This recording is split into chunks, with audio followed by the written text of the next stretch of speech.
So that's our food. We bought new one. This for her, entirely for her. Pate, dog food pate. So we just, what we do mini-mix lang namin sa kanyang granola. Natin ko kakain siya.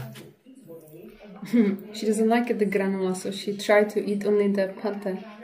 Oh no, she will like it. See?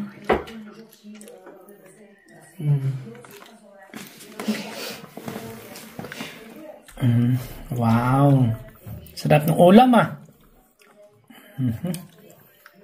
Ayos. Enjoy. So what you gonna do with this? So you're gonna I will slice it in small one and put in the freezer? Yeah. Okay. Big one. How much we bought this? It was cheap, right? £1. 1 pound only? Yeah. Darling, what do you call this kind of bread? This one? Banochka. Banochka. Yeah. So, ang sarap niyang isaw-saw sa kape. Tamang-tama. Tapos lang namin nanghalian doon sa Globos. So, pag-uwi namin magkakape ako. Shout out sa dalawang Pinoy na nakasalubong ko kanina sa Globos. Kay Imal at saka kay Edsel. Shout out yun yung dalawa. Mga kasamahan nyo ni Jao sa trabaho nila. So, Jao, shout out din sa'yo. Shout out sa mga Graphico Boys. Kay Mel, kay Len, kay JB. Sa iba pa. Kape tayo rito. Araw ng linggo. Yeah, sausaw ko to. Sarap.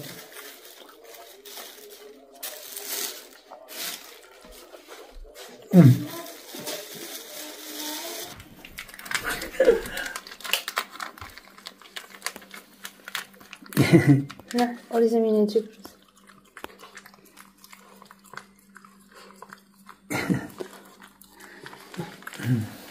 So nilagay ni Hana bawat isa na slice sa plastic para pag lunch hahatiin ko lang tapos i-mix sa granola. Minsan pinapakain ko rin siya ng kanin, minimix ko sa kanyang granola. Ubos din. Kaya pwede siya sa rice, pwede sa karne na walang lasa. Itong pate na to, pate. Para sa talaga sa aso to. Hindi to yung pate natin na liver spread Iba yun. Liver spread din to pero gawa para sa aso to. Yeah, don't eat it, yeah? Don't eat it. She has also biscuit. Not biscuit for men. For human. Biscuit for dog. Oni tam to prčit.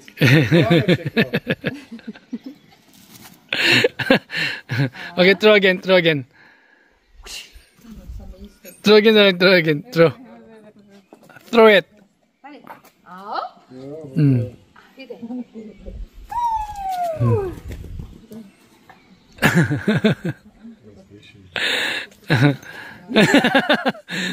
She doesn't want to return.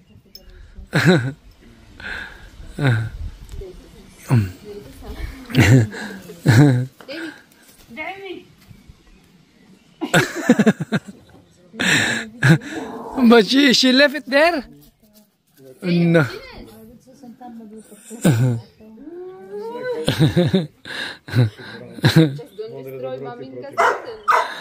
Daisy. Okay. Daisy. Hi. Huh? Okay. Come on. Daisy. Gusto niya talaga maglaro. Wala siyang kalaro dito. Daisy.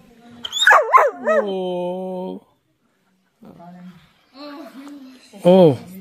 She pooped again. Here. Talagang kung kami.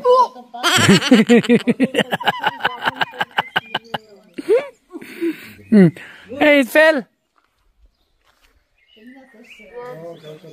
No, okay, go.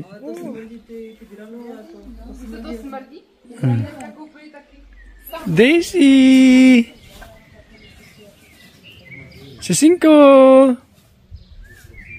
Talagang sagad sa laro to. Pag andito si Hana at Sofia, talagang dito sa garden, panay laro niya rito. Kasi yung unang may-ari nito, hindi siya nagkikipaglaro. Matanda na yung unang may-ari nito eh. Masakit pa sa likod. Okay. So what's going on there? Last time when we cut the grass, Mm. there was no space, so I left it here. Mm. So you need to next time put it in the compost area Mm-hmm. because it's smelly. Yeah. No, the obros, shanko. Daisy. Ang bait ng asong ito. Ahoy.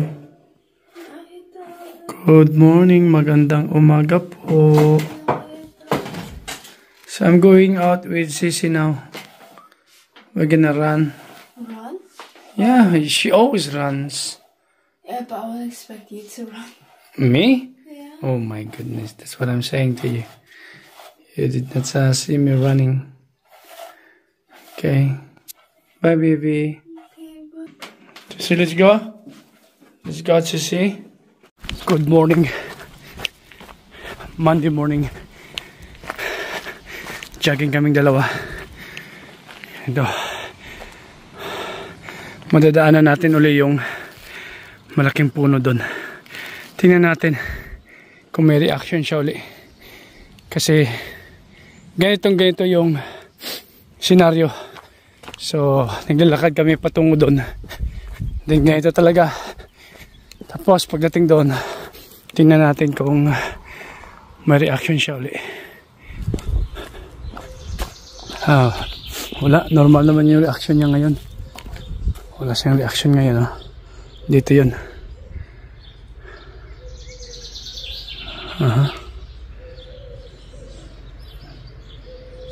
So normal. Baka may nakita lang yun ibang hayop na hindi ko nakita. Yan kasi maraming mga squirrel dito. Baka squirrel lang yung nakita niya. Let's go. Jog. Run. Let's go to the park. So dito na kami sa bahay. Tapos na kaming mag-walking. At walking, jogging. At dumumi na siya ng 2 beses doon sa labas. Dito tayo sa balcony. Tingnan natin kung gaano kaganda ang view ngayon dito. Yan. Medyo mahangin ngayong Monday. Pero okay rin. At least may araw. Medyo may kalamigan. Kasi mahangin nga. Dito sa Europe, kahit mag-summer na, basta maghangin, medyo malamig. Siguro dahil sa mga punong kahoy. Talagang protektado yung mga punong kahoy dito. Hindi sila basta-basta nagpuputol ng punong kahoy. Maliban na lang kung talagang matanda na. At alam nilang mabubuwal na. So yun, pinaputol nila. Ganito. Kasi yung sunrise dito, yung sunset sa likod ko. So, ito lang rito. Yan, naka-short pa si Japit Boy, oh. Si Sofia nasa school na. Si Hana nasa work na. At ako at si Mamingka lang andito ngayon. Marami pa akong gagawin ngayon. Kunting linis. Pero ayaw ko munang disturbuin si Mamingka kasi nagpapahinga doon sa kanyang living room. Pinapakuluan ko yung buto ng manok, yung leeg ng manok para sa aming sisingko. Hindi ko siya inhalo rito kasi may garlic to. Pag may mga bawang na sibuyas, hindi pala pwede sa kanya. So kailangan lang plain na soup at yung malalaking buto-buto na ganyang chicken neck, hindi rin pwede. Pwede ko siyang bigyan ng yung balat ng manok sa pinakuluan At saka ihalo ko mamaya yung sabaw ng manok sa kanyang granola. Ilagyan ko rin ng konting asin. Pero yan lang ang pwede sa kanya. So hindi pwede yung may lasa ng garlic, may lasa ng bawang. So ito naman para sa akin to. Yan. Gawin kong sabaw to mamaya. Hindi naman tinola. Pero gusto ko kasing may sabaw-sabaw mamaya. Kaya ito yung niluto ko. Ayos na to. Lagyan ko lang ng broccoli. Para at least may gulay-gulay din ako. Masarap ang sabaw niyan kasi nilagyan ko ng maraming spices. Para masarap talaga ang sabaw. Lasa. Yan. Ayos. Pwede na ihalo ito ang broccoli. 1 minute. Yan. 1 minute lang ito ang broccoli. Luto na to. Ayos. Okay. Kain tayo. O yun. Ayun na. Panangalian ko to. Pero hindi ako nagluto ng kanin. Tinapay.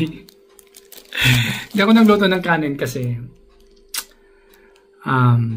parang wala akong feeling kumain ng kanin. So, tinapay muna ako ngayon. Subukan natin tong broccoli kasi itong broccoli parang 1 minute ko lang niluto to eh.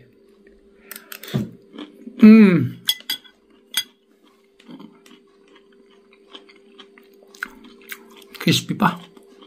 Ayos. Okay. Na, yung kanyang granola, hinaluan ko ng dog pate. Tsaka yung plain na chicken soup. Ano siya kumain? Banat sisi! Yun. Yan. Iba-ibang lasa. Sarap. Sarap. Yan. Kain na. Panangalian. Yan. Kunich. Oh, siya. Oh. May natira kunti. Yan. Kunich. Maliit lang siya talaga kumain. Kasi maliit na aso eh. Padilap-dilap po. Yun. Yun. Sarap. Yun. Okay, come on. Chuya.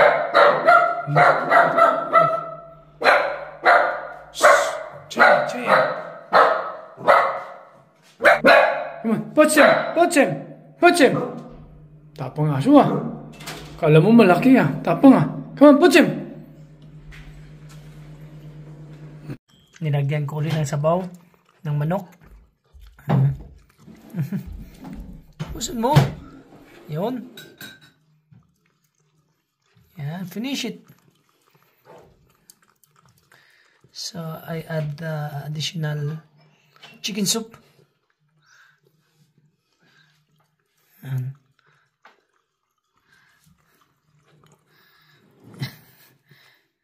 Sarap.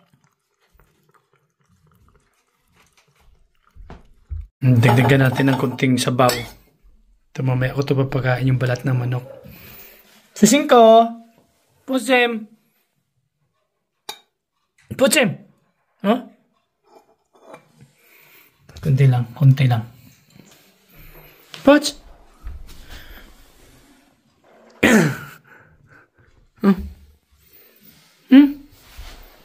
Eat! Ayun! Basta masabaw. Kasi gusto niya sabaw ng manok. Sabaw lang yung kinukuha niya. Sawa siya sa granola.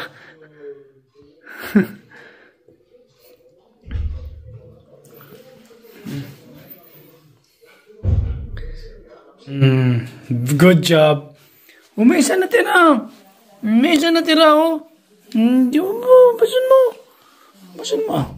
Busin mo ah. Yun. Hod na. Ubus niya. Tapos hugasan ko to. She has a new friend, our neighbor. That's Hannah's cousin's dog. Yan.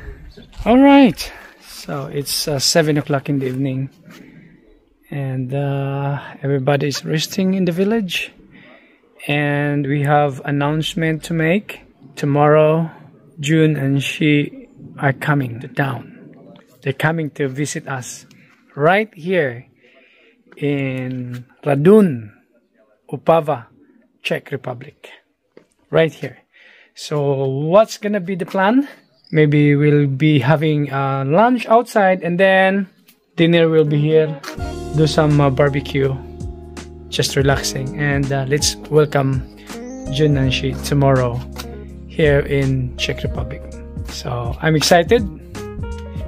It's kind of surreal that they will be visiting us from England to Czech Republic. John and she, Anna and I are so excited. So, see ya tomorrow.